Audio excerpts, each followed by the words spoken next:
Hello and welcome to the Mental Health Gaming Podcast. I'm Bradley and I'm once again joined by Stu. Hey up. We are week 3 now of lockdown, so hopefully plenty of games been playing. But how are we doing anyway, Stu? I'm not too bad. Ups and downs. Today I'm feeling pretty good.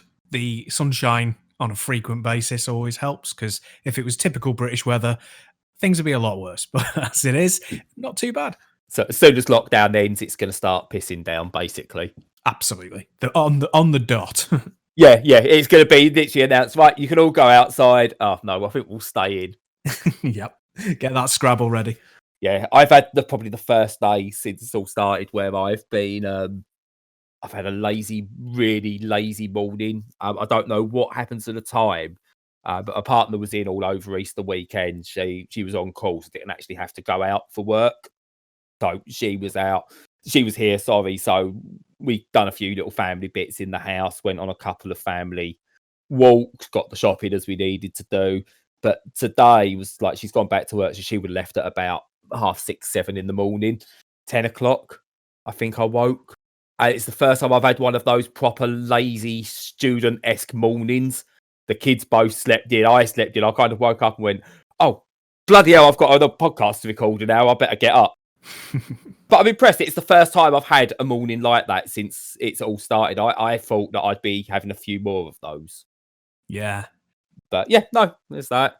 That's cool. Which means I had to rush around playing Animal Crossing this morning to get my chores done. Which is the reason why I haven't bought it. Yeah, it's meant to be relaxing, but I'm going, oh no, I've got to get up, I've got to get stuff done before 12 so I can check the turnip prices in the morning. They're crap, they're not good. It's just a very, very complicated Tamagotchi, isn't it? It's essentially what it is, yeah. But it's meant to be stress relieving, but there is stress, but it's still fun. And yeah, I can still ignore what's going on outside, so there's always that bonus. Definitely. But what have you been playing, Stu? So a few things. I've been playing Flashback 25th Anniversary Edition and Astral Chain on top of Half-Life Alyx. So Flashback will be reviewed for the site. In fact, by the time you're listening to this, the review's probably up. And if you've not come across Flashback before, then I don't know if you've played games, because it's one of those that just really leapt out at the time and then continued to leap out in rotoscope style years and years afterwards, really. It's similar in terms of play to the very original Prince of Persia, which got a release on like practically every computer format, and then there was a beautiful SNES version that I highly recommend you picking up. I don't know if it's on the Switch eShop, but if it is, just grab it. And I really want to replay that. But there you go. So Flashback itself, similar style of place. It's rotoscoped animation, which is a form of motion capture. And it's like, if you remember the very first Tomb Raider, in that you had to, when you committed to an action, so you pressed in a direction or whatever, Lara would run a set number of steps based on a grid, and you couldn't interrupt those. And it's like that, but in 2D. So basically, it's not free movement like you'd get with Mario or any other platformer. It's captured movement. So you have to plan in advance what you're doing. And you have to become very good at it, because things even like drawing your gun or doing a little jump, they all have these set frames. So they take time, and you can be interrupted by being attacked or falling into traps and the like. And it's a sci-fi series. Well, not series really, but a sci-fi set one-off. It should have been a series. Definitely. And what that means is you've got lots of cyborgs to fight, cops with jetpacks, and loads of dodgy alien morphing aliens, and loads of little robot enemies. And it's just unusual, very stylized, very difficult to get into, but ultimately quite short. So it's a game that you can't really help but recommend to everyone to at least try. And you might end up hating it, but you'll come away from it going, oh yeah, I can see what they were doing there. And you'll either like that or you won't, but it's one of those that everyone really should have a go on. It's the first game I think I played where my jaw hit the floor the first time I saw it in motion. Yes, there was Prince of Persia and stuff, but for me, the setting it at the time it was super realistic and like settings and stuff like that. It was like the artwork on there was brilliant, and the smoothness of the animation. It just blew me away. And I kind of looked at it and I was just like, oh my god, it's like playing a sci-fi movie. Now, obviously, in hindsight, you look back and you just go, it is fairly basic looking, and the gameplay doesn't perfectly hold up today. You could see how they could improve a lot of quality of life improvements for a start, and if it was to be remade properly, what could be done to improve it. However, every time I see that opening screen, that opening level, the first time you get control, wow, that still looks impressive. Yeah. It still feels impressive. That transition as he drops down and then you first get up and you first take that movement, Yeah. it's so smooth and it's outstanding. And yeah, it's one of those games I think everyone should play to see. When you look at cinematic games now, you look at the framing of camera angles and those smooth transitions from cutscene into game. That's what they tried to do back then. And yeah, it owes the modern games owe a lot to that. Yeah, definitely. One of the things that still stands up is if you go back and watch like Snow White, which was the 30s, 1930s, you're still amazed by the way that they replicated human movement by studying people and then generating it in animated form. And that still holds up with the rotoscoping. So that's lovely. And it's kind of like Dragon's Lair as well, in that the game part of it may be a little antiquated or unusual or whatever, but the sheer fact that you're navigating this perfectly animated creature is quite fascinating, really.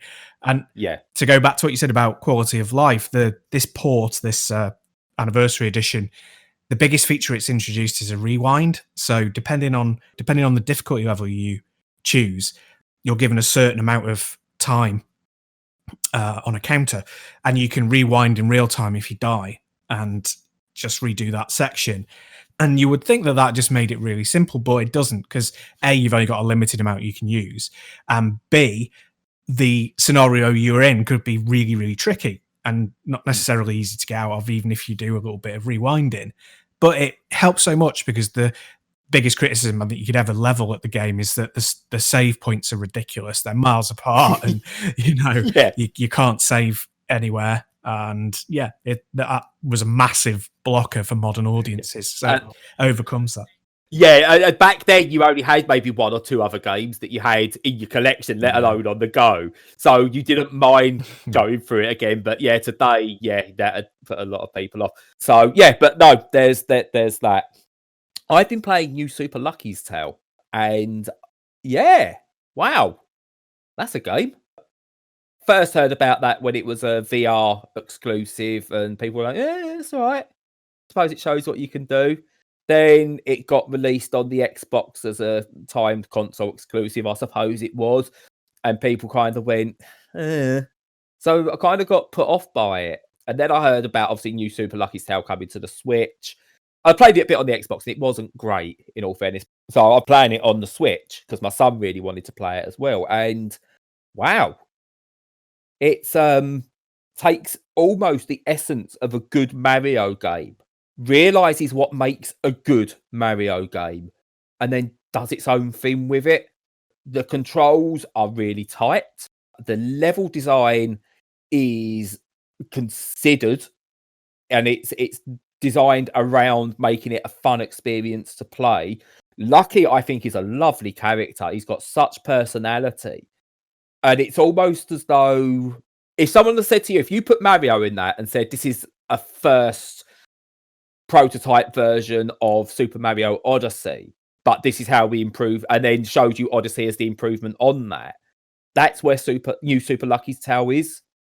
It's almost like a prototype version of Mario Odyssey. So it's not as good as what that is, but damn, it is still a fine game. Does it have is it the same game as the VR release? No. Oh, I see. I can't 100% say, because it's almost like a reimagining. It's not officially a sequel. So I think in the setting and the idea is the same, but obviously they've dialed back the VR nature of it, and they've kind of changed how it plays. But yeah, I sort of instinctively got it. And sometimes when you play a new platformer, you go with a bit of trepidation and you're trying to feel your way around it. This, I turned it on and I just felt, okay, just go, just go. And the level designs are done in such a way that it kind of guides you a little bit to where you should be going or where you want to go, but encourages exploration within these fairly tight, like fairly big size levels, but really tightly designed levels. And it just feels wonderful to play. And it's just, yeah, it's just a great little game. And, I'm glad I've got to play it because I'd have been gutted if I'd have found out about that years later and never got round to playing it. But £35, £36, I think it is, which is kind of a sticking point, I think, for a lot of people, knowing what the bad press on that game was. But there's a lot of game in there. And if you finished all the Mario games and you're looking for a really good 3D platformer game, yeah, it's worth picking up. I went to have a quick go and just see, I'll see how it controls. Obviously, we're promoting it for a competition, for a giveaway. And I just, like a couple of hours passed and I was like, no, I've got to stop. I've got to go to bed. It shows an example of a developer listening or understanding what the feedback is and then taking it and doing something with it. But yeah, it's just this really weird journey of a game to get to what is now a Switch exclusive, from an Xbox exclusive, from a VR exclusive. Nice. Just this really weird journey. But I'm glad it's here. I'm glad it's seeing the light and they've finally maybe got their vision out. And Lucky, I think, has enough personality as well that they could do more games based on his character as well moving forward. Next one may be a PlayStation exclusive and then an Android exclusive and then an iOS exclusive. I don't know, but they seem to like doing it that way. I'll wait for the Apple II release then, in that case. Any other games, or is that a bit about it for you? Yeah, so Astral Chain, I've only just started playing last night. I saw it on sale. I managed to get it for 28 quid, which is still quite a lot of money, but you know what releases are like on the Switch, the prices practically never drop unless they're from an indie developer. Yeah. And yeah, really good so far. I only played the first sort of mission, but it's a 3D roaming shooter / beat 'em up. And it's by Platinum Games, so it's got a heavy combo system that is just starting to kick in. Graphically, absolutely beautiful. It's cel-shaded, future cop style in anime kind of clothing, a bit like Dominion Tank Police, but a little bit sharper and less cutesy. And so far, yeah, really good. Looking forward to sticking a load of time into that one. Yeah, it's Platinum, isn't it? Astral Chain. Yeah, Platinum Games. Yeah, does it feel like a Platinum game, or yeah, definitely so far. It's much more simple, but that's only because I think I'm on the first mission. But yeah, I think it will develop in complexity as time goes on. So if someone had been gifted some vouchers or some credit to get some vouchers, and they had a choice between Bayonetta 2 or Astral Chain as a Platinum title, what would you suggest so far on playing Astral Chain? Oh, that's a tricky one. I only played a short amount of Bayonetta 2, and neither Bayonetta really clicked with me. I'm funny with Platinum, like I will buy them sight unseen just because I like what they do, even if I end up not liking that individual title. So I want to support them. But the Bayonetta ones really didn't click with me, whereas like Vanquish is one of my games of all time, and so is Metal Gear Rising, which is massively underrated in my opinion. So from a personal perspective, just because it looks different and plays different from their other stuff, I'd say go for Astral Chain, particularly as, with it being a Switch exclusive, it's got that cachet as well. That's fair enough. Yeah, so that hypothetical person who has vouchers gifted to them might look at that one then. But it's on sale, so it doesn't worth getting it with the vouchers. But then I could wait for it not to be on sale, but then I've waiting for that to go. I don't know. We'll see. We've got a question in from our audience. If you want to have a go at answering that one, I know this is a massive moment for us, I suppose. I know, yeah. So, but yeah, asking have our gaming habits changed since lockdown, and if we are playing more, do you have excess guilt about it?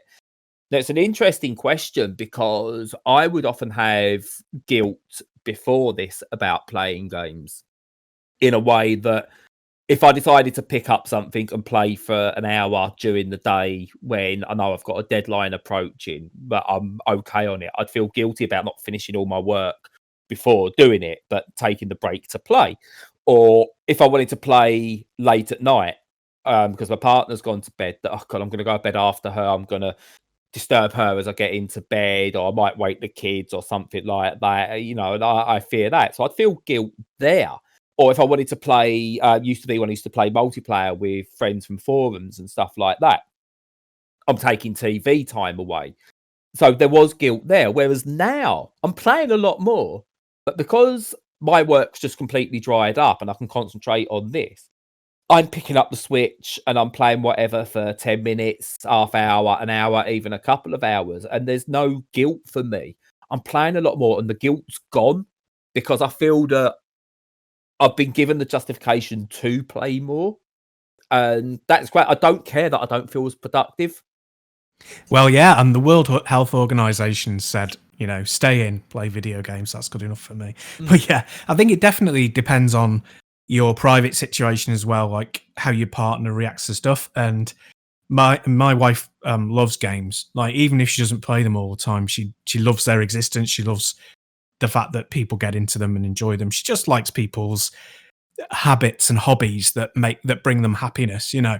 So she's completely happy with me playing however much. She plays like Mr. Driller quite a lot on the Game Boy Advance, my old Game Boy Advance, Yeah. and she loves that. Love that game. That's a brilliant game. It is fantastic. So my habits haven't changed a great deal. Pretty much not at all, really. Because when I would be going out to do stuff, I'm going into like our yard at the back and doing work there. Some of it's an unnecessary time killer / time filler, and some of it was desperately needed. But instead of just sitting there and playing more games, I'm still trying to do the stuff that I did in a kind of twisted or altered form, if you get what I mean. Yeah. So it hasn't actually altered it that much, but I would say, yeah, if you're into games and you want an excuse to play more, now is the absolute perfect time. You shouldn't feel guilty. With my partner, it's she does that thing where she goes, "Oh, I can't stand video games," but she'll play whatever it is on her phone. And it's like, yeah, you know, you are playing video games. If you like it or not, you like them. You just don't like the style we play. But yeah, a lot of it comes from only having the one TV in the flat. You know, we're we're still living in the 80s. We've got one family TV, and that's about it. And I think there'd be less guilt around playtime if we had a second TV or a room where we could go, like me and the kids could go and we could play, and this TV's still available for her to watch and things like that. Now, the person who asked us the question, I love his setup that he has at home, and he's showed off before, because he plays and his partner plays. They've kind of got in their living room this kind of setup with their sofa, and then their TVs are at right angles to each other, so they can sit on their sofa but face their own TV and play co-op games or play separate games at the same time. Awesome. And it is absolutely, if I didn't have kids, I'd be well up for doing that. I'd be, that'd just be absolutely outstanding. Yeah.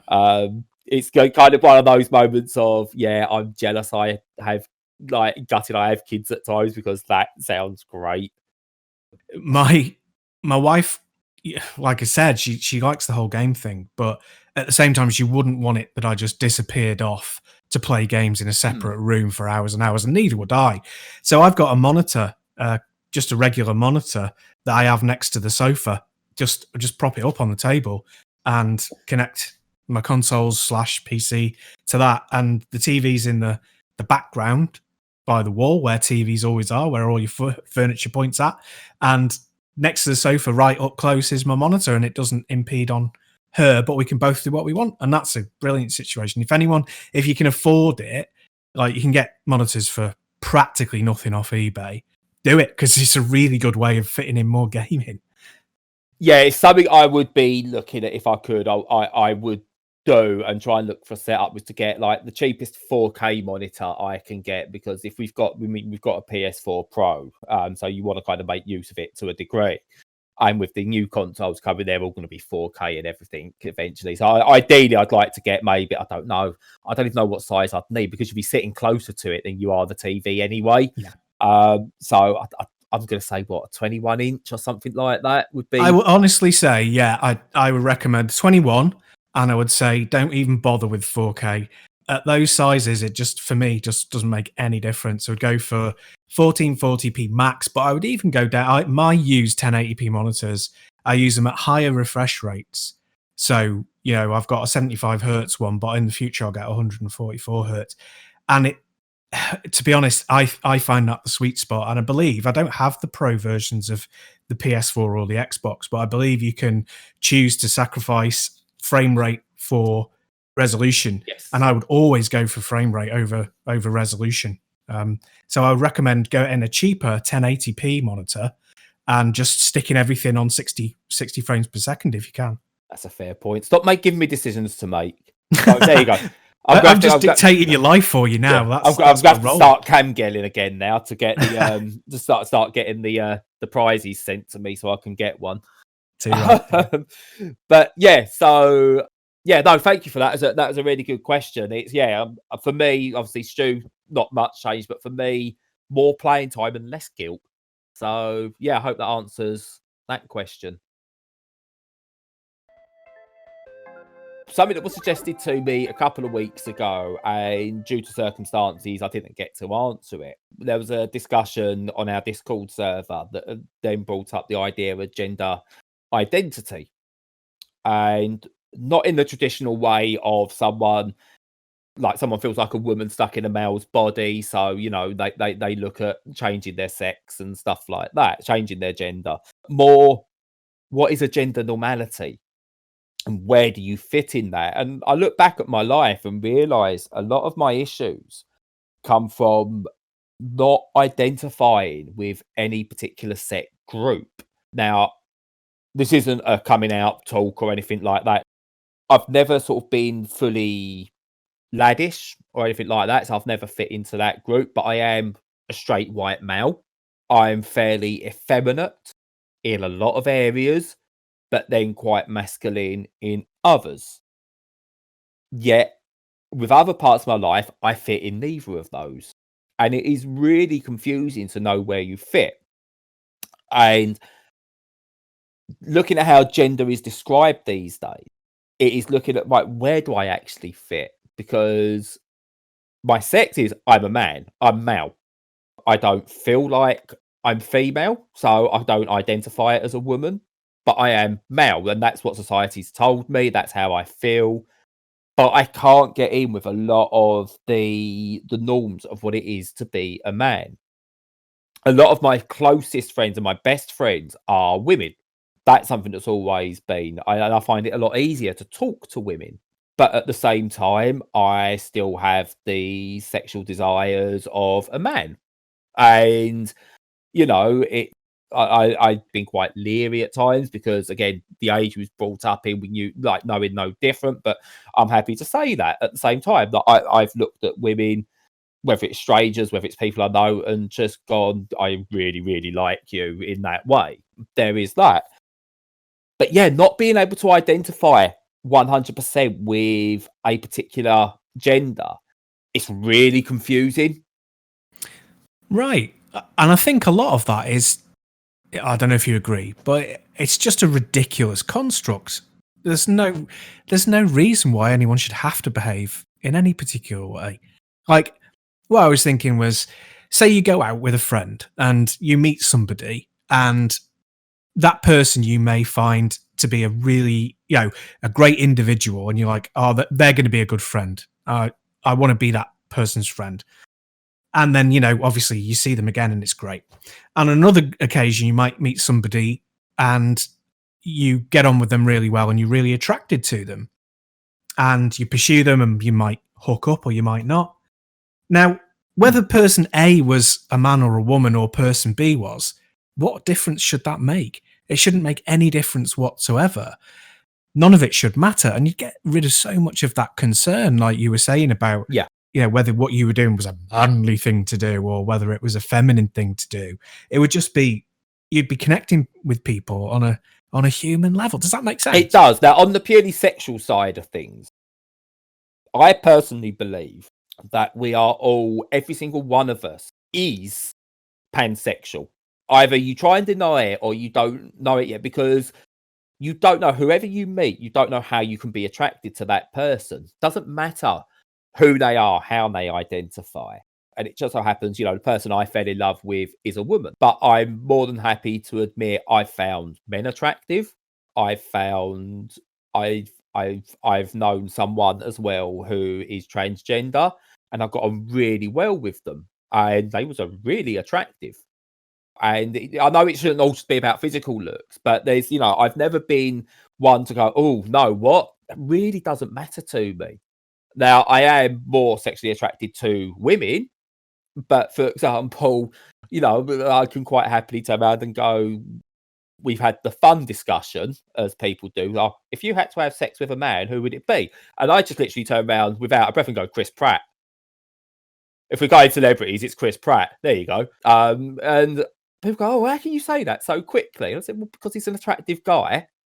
He seems quite amusing, less so now because he seems to be a bit of a Jesus freak, and that's a bit disappointing. But it is, yeah. From a purely sexual point of view, you look at him and go, he's funny, he's got this this thing about him, and he's funny, he's confident, and he's a really attractive guy. So yeah, I was quite happy to say that.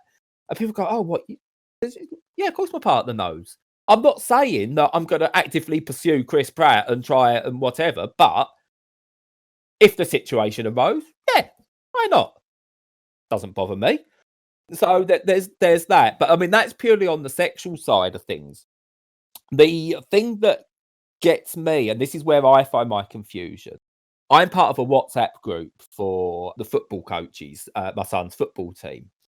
And there's a lot of laddish behaviour in there that makes me feel really uncomfortable. There's one particular guy who posts a lot of sexist jokes, xenophobic jokes, those kind of things, stuff that was acceptable in the 80s, that kind of stuff, and in the 90s it isn't acceptable now. But he's one of those that if you were to try and say something, it'd be over the top reacting, oh, you're trying to shut me down, it's just a joke. And I get that some people enjoy that laddish behaviour, and I don't, but I can't say anything. I can't say, can we halt that? Now, I should be able to, but I just can't, because I know I'm very outnumbered in that.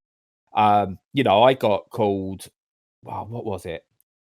I got called a pansy by one of them because I wanted a fruit cider at an end of season party. Was he a time traveller from the 50s or something? I know. Right, it was a joke. Right, don't get me wrong. It was a joke. And there are people who seem to then want to fit in those stereotypes of what gender is. And there's not enough people around that are openly happy to go, do you know what? Gender normality is not for me. And I don't fit into any of these gender stereotypes.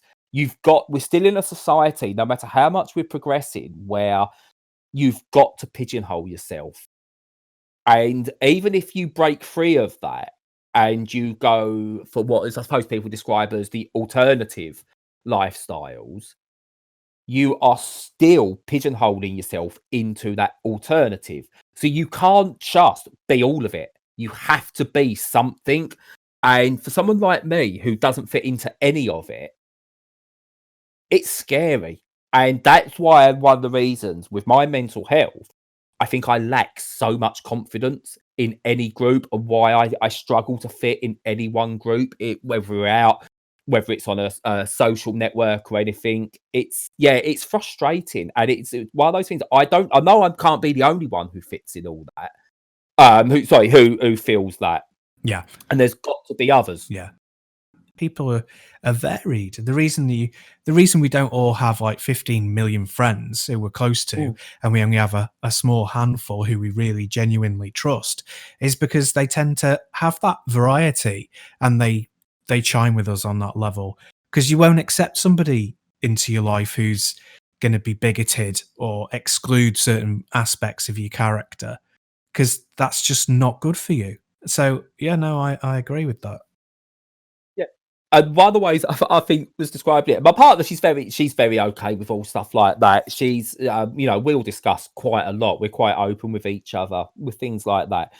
One of the best ways we described it is I can quite happily walk down the street, see someone, and go, "Whoa, look at that!" and it is like almost those two. I don't want to say extremes, but those two polarizing things. If you're looking at someone and go, "Whoa, look at that," then you've got to be laddish. But if you want to sit down and have a chat with that person at the same time, then that's you on the opposite end of that scale. But it's okay to be able to do both. And it's kind of really weird to be able to admit that at the same time. And yeah, it does. I don't know. I mean, I was brought up. My mum was a single mum. My granddad died when I was early, so my name was around. So a lot of my main influences were female. So there's lots of masculine things I don't know how to do properly.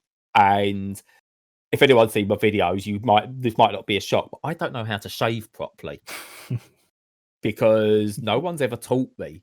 So I get what I've got to do. Don't get me wrong, but I always feel like I make a hash out of shaving, so I can't be arsed. So when you look at me, no one's going to look at me and go, "Yeah, I can see why he's quite feminine," because I look like a bloody lumberjack who's just lost the will to live at times. And so on that side of it, I'm not, I get makeup, and I like the idea of like when women want makeup and why they do it. But then I accept that you go to feminism of, oh no, I'm not wear makeup because it's just it's to make myself attractive to men. Women aren't doing it for themselves, and then the argument is they are doing it for themselves. So I'm just I kind of float above everything. I don't want to do it like I'm some kind of guru and I've seen the light. But when I say I float above everything, it's not in a I'm better than everyone. It's kind of in a I don't know where I fit. I'm looking down, and I just don't know where I fit in any of this. And the one person who made me almost confident to speak about it, and even though it's taken me a couple of years to get to the point of to find the outlet to speak about it, is Robert Webb, who people obviously know from that Mitchell and Webb look. He's now an author and Peep Show. Yeah, mainly.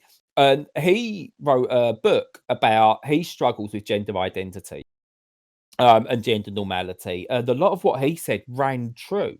And it kind of really struck with him because if you look at the character he plays specifically in Peep Show, and I know you should be able to differentiate the actor to the role, but when you look at the way he portrays Jez in Peep Show, and he nails that kind of, he's not even masculine, but that laddish, hey, he's all about, the ultimate goal is finding sexual gratification and stuff like that. Even though there's nuance to his character at the same time, and you see that, there is lack of confidence or there's insecurities and things like that. And he's really well acted. But the overall arching thing is he plays that really laddish type character compared to the other one, mine's gone what he's called in the program now, but the other one who's very serious, Mark, sorry, yeah, and is the bore and stuff like that. And again, the nuances are there, but you've got these two opposites. But then when you read his book, yeah, it's a really interesting read to know how he's actually felt and how he felt that he was forced into having to be a boy and what it was to be a boy. And when he, with his own children, he doesn't want that. And it echoes a lot of my thoughts with Lucas when he was younger. I did try and follow that usual stereotype was, no, you don't like playing with dolls. You will play with the more boyish things. And a lot of that, I think, was fear through, I don't want him to be bullied like I was through not being able to understand gender. As he's got older, I've relaxed that. I've relaxed that a hell of a lot in terms of what he wants to do. And to be honest, he's free and he's into sort of like playing Call of Duty and whatever on the Xbox and hockey and football and traditional boys things. But if he turned around to me and went, "Dad, I want to do ballet," or "Dad, I want to learn how to do makeup," you know what? Fine. Not a problem with it. Whereas my daughter now, having learnt those lessons, apart from being some kind of feral animal that she is, But she's got a complete mix, and she can do what she wants. She plays football, but she'll push a pram around. And I've my only rules in place is I don't want her to have clothes that say when I grow up I want to be a pretty princess or whatever things like that are, because the way that says that this is the woman's role in life is to be pretty. No, it's not. The woman's role into life is to do what's best for that particular individual. So I try to avoid clothes and things like that that have that specific message. Yeah, I think the final thing to say on it really is that if you think about it, just letting people choose and do whatever they want is the easier thing to do than it is to gender stuff. So you have to think who benefits from gendering things, and your mind just comes back to marketing, really. And, it just makes it easier for the patriarchy not to get. I know people are going to start turning off whenever I start on one of my rants, either about socialism or about the patriarchy. But yeah, I mean, if you can fit people into easily classifiable groups, it's much easier to manipulate them. So I agree with you that basically none of it should exist. No, and it's the idea if we could all just be more open and more comfortable with everyone. Not say that we shouldn't have our differences, because having our differences is what makes us great and makes us, the best of humanity. But accept those differences. And I don't mean at the same time if someone starts giving you a load of far right chat that you just have to accept that, because you still need to challenge things.